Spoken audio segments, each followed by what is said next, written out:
Wayne from College Station has a question about spray foam. He's trying to lower his cooling bills. Sure. So Wayne writes to us, it's a 20-year-old home we're talking about here. The previous owner had placed plywood in the attic to create walking space and what you like best, storage in the attic. Yes. No, I don't. The Texas basement. So adding more fiberglass bats, he thinks, is out. I'm considering spray foam insulation applied on the underside of the roof. He wants your opinion. Bad idea. But if you're going to do something on the underside of the roof, and I bet you don't have one, he doesn't, would be a radiant barrier. I think that would be a much more effective and common sense way to handle this reduction in your heat load on your home, which would ultimately result in about a 8 to 12% reduction in cooling costs in the summertime.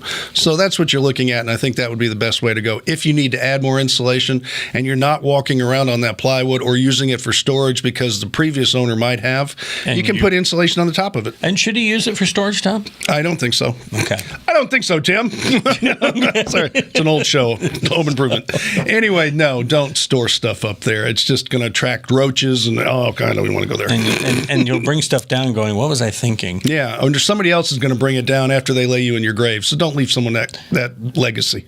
Morbid thoughts from Tom. Yes. By the way, if you're going to put that radiant barrier in, you should probably make sure he's got ventilation on that. Well, you should always have ventilation. You can still have a radiant barrier without it. So okay. yeah, but you have insulation, better, right? ridge vent, soffit vent, and radiant barrier. Those are the three ways to handle those different types of heat loads. And everybody seems to forget one or the other. Yeah. But they all do different things. But they work they work together very well. They're very harmonious. So insulation, the radiant barrier, and then the soffit. Always add ventilation too. Okay. You bet.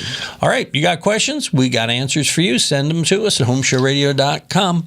Check out our other videos here, and please subscribe to our channel.